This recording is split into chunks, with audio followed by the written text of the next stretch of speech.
नया corona virus वर्तमान में अमरावती जिले में प्रवेश नहीं किया है। हालांकि दुनिया भर के हालात को देखते हुए तैयारी के तौर पर केंद्र सरकार के आदेशानुसार हर जिले में स्वास्थ्य विभाग द्वारा मॉक ड्रिल कराई जा रही है। अमरावती के जिला सर्जन डॉक्टर दिलीप सौंदले ने भी सभी तैयारियों का जायजा लिया। अमरावती जिले में फिलहाल कोरोना संक्रमण नियंत्रण में है, लेकिन चीन और कई अन्य देशों में कोरोना के बढ़ते संक्रमण को देखते हुए अपने देश में एहतियात बरते जा रही हैं। केंद्र सरकार के आदेशानुसार एहतियात के तौर पर प्रत्येक जिले की स्वास्थ्य व्यवस्थाओं द्वारा मॉक ड्रिल किया जा रहा है। अमरावती में जिला सर्जन डॉक्टर दिलीप सौंदे ने भी कोरोना से निपटने के लिए सभी तैयारियों का जायजा लिया। उन्होंने बताया कि जिले में सरकारी और निजी दोनों तरह के लगभग 30 अस्पताल विशेष रूप से तैयार है। इलाज के हिसाब से यहाँ और भी सुविधाएं हैं। पिछली बार की तुलना में इस बार 10 से 15 बेड बढ़ाने की भी व्यवस्था है। सभी सुविधाओं के साथ आइसोलेशन बेड, ऑक्सीजन युक्त बेड, वेंटिलेटर आदि की व्यवस्था की गई है। साथ ही स्वास्थ्यकर्मी और डॉक्टरों की संख्या बढ़ाने की भी पूरी तैयारी की गई है। मार्गदर्शक सूचना प्राप्त आहे आपल्याला, त्यानुसार सध्या स्थितीमध्ये आपल्या लॅब टेस्टिंगचे जे आहे टेस्टिंग वाढवायचे आहे आणि वॅक्सिनेशन वाढवण्यावर जास्त भर द्यायचा आहे। कारण सध्या स्थितीत आपल्या भारतामध्ये कुठल्याही प्रकारचा त्याचा प्रादुर्भाव दिसून अजून आलेला नाही आहे आणि आपल्याकडं चांगलं इम्युनायझेशन झालेलं आहे। फर्स्ट डोजचं, सेकंड डोजचं कमी आहे आणि प्रिकॉशन डोजचं। तर माझं सर्व नागरिकांना आव्हान राहील की या लाटेची वाट न बघता आपलं जे लसीकरणापासून आता जे काही त्यांनी घेतलेलं नाही आहे, या नागरिकांनी मोफत सध्या लसीकरण आहे, तर सर्वांनी त्याचा लाभ घेऊन आपल्याला म्हणजे प्रोटेक्ट करावं, सुरक्षित व्हावं। यामध्ये गाईडलाईन असं आहे की आपल्याला BF7चा जो व्हेरियंट आहे यासाठी आपल्याला त्याचं जिनोम सिक्वेन्स करायचं असतं। तर जे काही इंटरनॅशनल ट्रॅव्हलर्स आहेत सध्या, त्यांच्या आल्यानंतर आपल्याला जर आलं माहिती की आपण त्याचं जिनोम सिक्वेन्ससाठी सॅम्पल पाठवणार आहोत। सध्या आपल्याकडे अजून असे का कुठल्याही इंटरनॅशनल ट्रॅव्हलरची एंट्री नसल्यामुळे अमरावती जिल्ह्यात अपन सध्या पाठवलेलं नहीं। पुराने साल को विदा करने और नए साल का स्वागत करने के लिए हर साल बड़ी संख्या में पर्यटक चिखलदरा जाते हैं। इस दौरान चिखलदरा में घुमावदार मार्गों पर कोई ट्रैफिक जाम या कोई दुर्घटना न हो, इसके लिए ग्रामीण पुलिस ने 31 दिसंबर और 1 जनवरी को चिखलदरा आने जाने के लिए पर्यटकों के लिए वन वे रूट तैयार किया है। पुराने साल को विदा करने और नए साल का स्वागत करने के लिए लोग पार्टी करने के लिए अपने दोस्तों और परिवार के साथ हर साल चिखलदरा जाते हैं। इस साल भी यहाँ बड़ी संख्या में पर्यटक आने वाले हैं। ऐसे में चिखलदरा की घाटी में किसी तरह की अनहोनी न हो और ट्रैफिक जाम नहीं हो, इसलिए ग्रामीण पुलिस ने 31 दिसंबर और 1 जनवरी को चिखलदरा आने जाने के लिए पर्यटकों के लिए वन वे रूट तय किया है। चिखलदरा जाने के लिए परतवाड़ा से 2 मार्ग है, पहला मोथा और दूसरा घटांग मार्ग। मोता मार्ग की तुलना में परतवाड़ा से घटांग होते हुए चिखलदरा की दूरी अधिक है।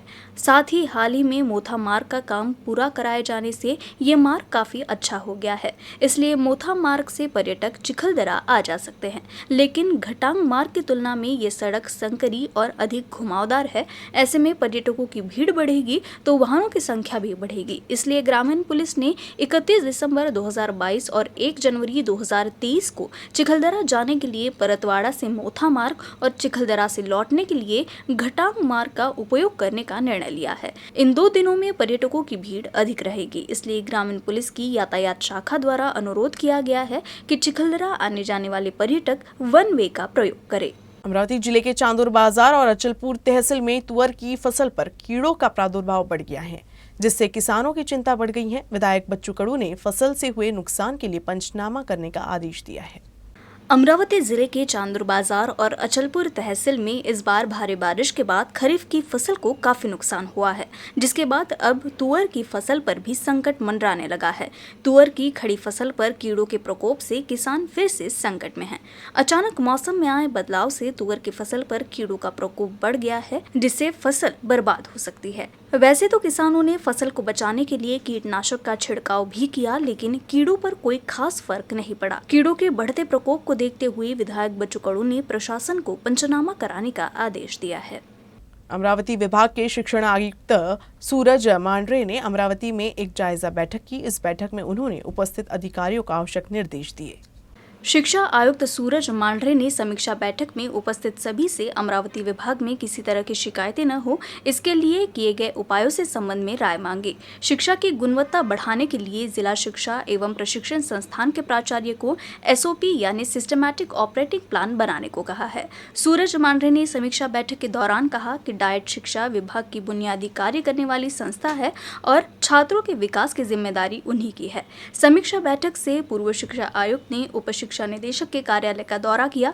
इस दौरान सूरज मांढरे ने उप निदेशक कार्यालय का निरीक्षण कर आवश्यक निर्देश दिए। इस दौरान शिक्षा आयुक्त ने कार्यालय के कार्य से संतोष व्यक्त किया। इस समीक्षा बैठक में उप निदेशक शिक्षा डॉक्टर शिवलिंग पटवे सहित सभी 5 जिलों के डाइट के प्राचार्य, समस्त शिक्षा अधिकारी, प्राथमिक एवं माध्यमिक सहित अधीक्षक, भविष्य निधि टीम एवं लेखा अधिकारी मुख्य रूप से उपस्थित थे। राज्य में फिलहाल लावणी कलाकार गौतमी पाटिल के लावणी पर विवाद शुरू है। हालांकि इस बीच अमरावती के कलाकारों ने अपनी लावणी से दिल्ली में दर्शकों का मन जीत लिया। दिल्ली में प्रसिद्ध फाउंडेशन द्वारा Delhi international art and culture festival का आयोजन किया गया था। अमरावती के रंगमंच कलाकार डॉक्टर राहुल हल्दे के मार्गदर्शन में पश्चिम विदर्भ के कई लावनी कलाकारों ने इस फेस्टिवल में भाग लिया। दिल्ली में कड़ाके की ठंड में सुरीले हारमोनियम और ढोल की थाप पर लावनी कलाकारों के नृत्य ने सभी का मन मोह लिया।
आम्ही इथे महाराष्ट्राचं रिप्रेझेंटेशन देण्यासाठी प्रसिद्ध फाउंडेशन द्वारा आयोजित Delhi international art festival Delhi इथे आलेलो आहोत।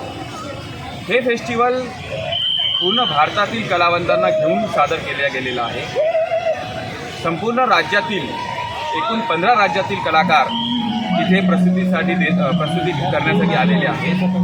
आम्ही वेगवेगळ्या जिल्ह्यातील कलाकार ज्यामध्ये चंद्रपूर, गडचिरोली, यवतमाळ, नागपूर, अमरावती अशा विविध जिल्ह्यातून आम्ही अद्वैत कलामंच बहुउद्देशीय विकास संस्था नेर यांच्याद्वारे प्रस्तुती देण्यासाठी आलेलो आहोत। हा फेस्टिवल खऱ्या अर्थाने महाराष्ट्रासाठी ऑनर आहे। त्यांनी आम्हाला इतक्या मोठ्या स्टेजवर संधी दिली आणि आपली जी लावणी लोकनृत्य कला आहे याला जिवंत ठेवून त्याचं उत्थानाचं काम खऱ्या अर्थाने यांनी केलेलं आहे।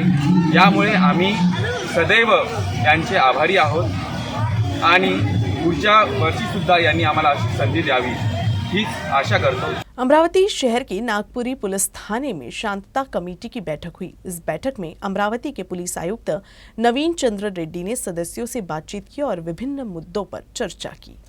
अमरावती शहरातील नागपुरी पोलीस ठाण्याअंतर्गत शांतता मोहल्ला कमिटी बैठकीचं आयोजन करण्यात आलं होतं. अमरावतीचे नवनियुक्त पोलीस आयुक्त नवीनचंद्र रेड्डी यांच्या अध्यक्षतेखाली ही बैठक पार पडली.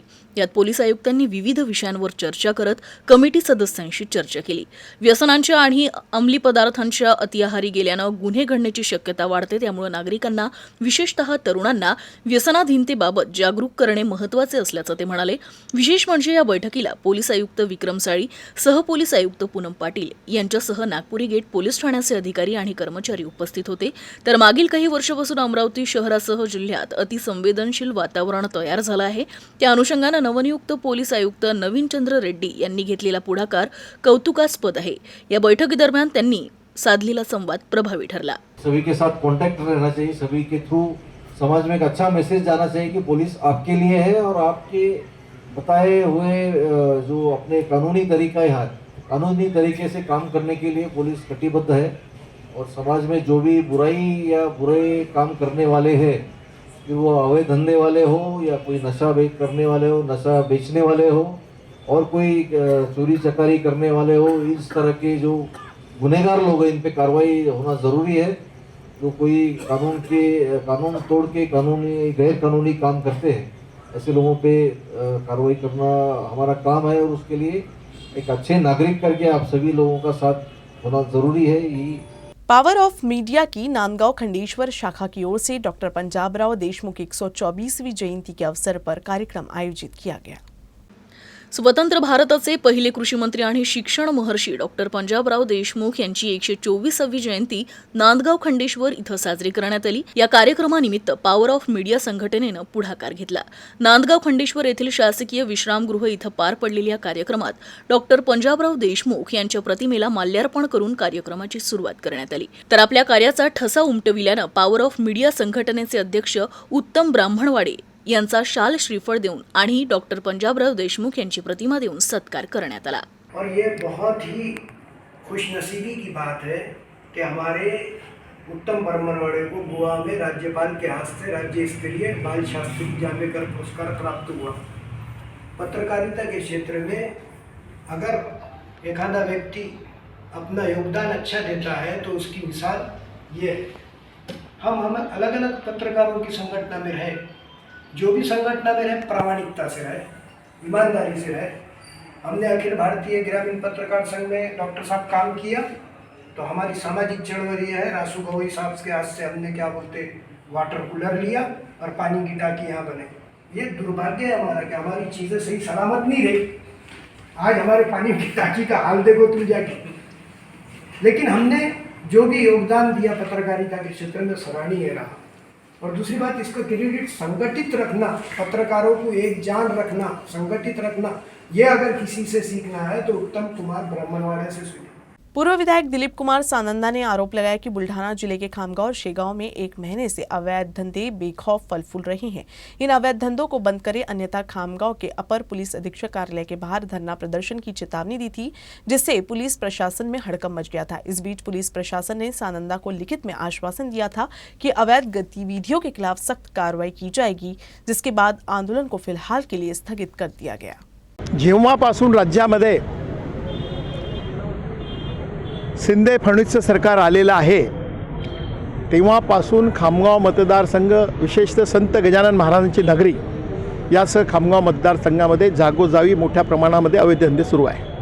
त्यामध्ये जुगाराचे अड्डे, पत्ते, अवैध मोबाईल विक्री, चक्री, अवैध गुटखा विक्री, तस्करी, आपल्या रेतीची मोठ्या प्रमाणामध्ये तस्करी, या माध्यमातून जी मोठ्या खुलेआम सुरू आहे त्याला काही भ्रष्ट पोलीस अधिकारी व काही लोकप्रतिनिधींचा त्याला आशीर्वाद आहे. आज आम्ही तिन्ही आमचे अध्यक्ष यांच्या माध्यमातून नवीन ॲडिशनल एस पी जे आलेले आहेत थोरात, त्यांना निवेदन दिलं होतं हे सर्व 2 नंबरचे धंदे तुम्ही बंद करा. त्यांनी म्हटलं होतं मी 1-2 दिवसात बंद करतो, परंतु ते बंद झाले नाही, अलट मोठ्या प्रमाणात सुरू झाले. मग आज 28 तारखेला डफडे बजाव आंदोलन 100 डफडे घेऊन आज आम्ही ॲडिशनल एस पी यांच्या कार्यालयामध्ये जाणार होतो. तर आज सकाळीच त्यांनी पत्र दिलं, आम्ही हे सर्व अवैध धंदे बंद करतो असं त्यांनी सांगितलेलं आहे. कत्ल के लिए ले जाए जा रहे 8 गोवंशों को एक वाहन से छुड़वाया गया. अकोला के चौहट्टा बाजार में नागरिकों की मदद से पुलिस ने कार्रवाई की है। 8 गोवंशों को अवैध रूप से कत्ल के लिए ले जा रहे वाहन को नागरिकों ने पुलिस की मदद से पकड़ा है। केलीवेली से तेज गति से निकली इस गाड़ी पर नागरिकों को संदेह हुआ। गाड़ी को रोकने के लिए नागरिकों ने सड़क के बीच बैलबंडी खड़ी की, लेकिन आरोपियों ने बैलबंडी समेत एक नागरिक को टक्कर मारकर तेज गति से आगे निकल गई। इस गाड़ी का पीछा किया गया और पुलिस की मदद से चौहट्टा बाजार में गाड़ी को रोक दिया गया। गाड़ी की तलाशी ली गई तो उसमें गोवंश बरामद हुए। इन गोवंशों को नशीला पदार्थ खिलाकर गाड़ी से कत्ल के लिए ले जाया जा रहा था। पुलिस ने गोवंश तस्करी के मामले में वाहन चालक को गिरफ्तार किया, लेकिन कार्रवाई के दौरान एक अन्य आरोपी भागने में कामयाब हो गया, जिसकी तलाश में पुलिस जुट गई है। आज साधारणतः 10 वाजताच्या दरम्यान आम्हाला काही दक्ष नागरिकांनी माहिती दिली की दर्यापूरहून एका क्रुझर गाडीमध्ये अवैध जनावरं घेऊन येत आहेत। त्यामुळे आपण पोलिसांच्या आणि नागरिकांच्या मदतीने चौहट्टा बाजार येथे एक गाडी अडवली। त्यामध्ये 7 ते 8 जनावरं होते। सदर आरोपीचा त्यापैकी एक आरोपी ताब्यात घेण्यात आलेला आहे आणि गुन्हे दाखल करून पूर्ण कारवाई करण्यात येत आहे। नुकसान झेल चुके किसान मुआवजे के लिए कई बार विभिन्न कार्यालयों की चौखटों पर चक्कर लगा चुके हैं, लेकिन उन्हें अभी तक फसल नुकसान का मुआवजा नहीं मिला है। इसीलिए तहसील के बीमा धारक किसानों ने अकोट के फसल बीमा कार्यालय पर धरना दिया। 2021-22 में अकोट तहसील में ओलावृष्टि और तेज हवाओं के कारण केले खराब हो गए थे। इसका पंचनामा होकर बीमा राशि स्वीकृत हो चुकी है, लेकिन अभी तक करीब 85 किसानों को मुआवजा राशि नहीं मिली है। सरकार के निर्णय के अनुसार बीमा अवधि 31 जुलाई के बाद 45 दिनों के भीतर राशि प्राप्त होनी चाहिए, लेकिन बीमा राशि प्राप्त करने के लिए बैंक प्रतिनिधि, कृषि विभाग व जिलाधिकारी से शिकायत करने के बावजूद अब तक कोई कार्रवाई नहीं की गई है। इसलिए शिवसेना तहसील प्रमुख श्याम गावंडी के नेतृत्व में किसानों ने अकोट में फसल बीमा कार्यालय पर धरना दिया। इस मौके पर अपनी विभिन्न मांगों को लेकर तहसील कृषि अधिकारी को निवेदन सौंपा गया। इस आंदोलन में बड़ी संख्या में किसानों ने भाग लिया। न्यूज रूम से बस इतना ही। खबरों का सिलसिला यूं ही चलता रहेगा। अब देखते रहिएगा यूसी न्यूज अमरावती।